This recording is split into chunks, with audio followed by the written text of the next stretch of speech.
Hello বন্ধুরা, কিভাবে আপনি আপনার মোবাইলের কল ফরওয়ার্ডিং এবং মোবাইল হ্যাকিং থেকে বাঁচতে পারেন কিংবা কেউ করছে কিনা তা জানতে পারেন খুব সহজেই। ছোট্ট একটি কোড টিপে আপনি কিভাবে দেখবেন, আজকে আপনাদেরকে শিখিয়ে দেবো ছোট্ট একটা কোড।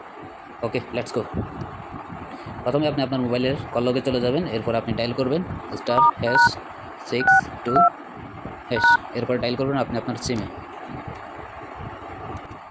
চলে আসছে আমার এখানে কল ফরওয়ার্ডিং, আমার এখানে চলে আসছে voice not forward, data not forward ইত্যাদি ইত্যাদি সব কিছুই নট ফরওয়ার্ড। তার মানে আমার ওখানে কেউ আমার সিম কেউ ফরওয়ার্ড করতে পারে নাই কিংবা হ্যাক করতে পারে নাই। তো দেখা যাক আপনাদের এখানে যদি কোনোভাবে ভয়েস ফরওয়ার্ড আসে বা ইয়েস ফরওয়ার্ড আসে, তাহলে আপনি মনে করবেন যে আপনার এটা কেউ হ্যাকিং করছে কিংবা ফরওয়ার্ড করে রাখছে। তো আপনি এটা থেকে কীভাবে বাঁচবেন বা এটা ক্যান্সেল কীভাবে করবেন আমি দেখিয়ে দিচ্ছি।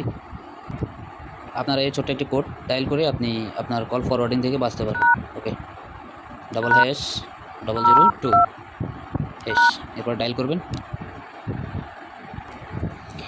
এরকম একটা অপশান চলে আসবে। আপনার এখানে যদি কোনো ফরওয়ার্ড থেকে থাকে, কল ফরওয়ার্ডিং ইস্যুর ওয়াজ সাকসেসফুল, আপনার এটা সব ক্যান্সেল হয়ে যাবে। বা যদি কোনো ফরওয়ার্ড থেকে থাকে আপনি কোডটি ডায়াল করলে আপনার ফরওয়ার্ডিং ক্যান্সেল হয়ে যাবে। তো বন্ধুরা, ভিডিওটি যদি ভালো লেগে থাকে তাহলে সাবস্ক্রাইব করে পাশে থাকবেন আরও আপডেট ভিডিও পেতে। ধন্যবাদ সবাইকে।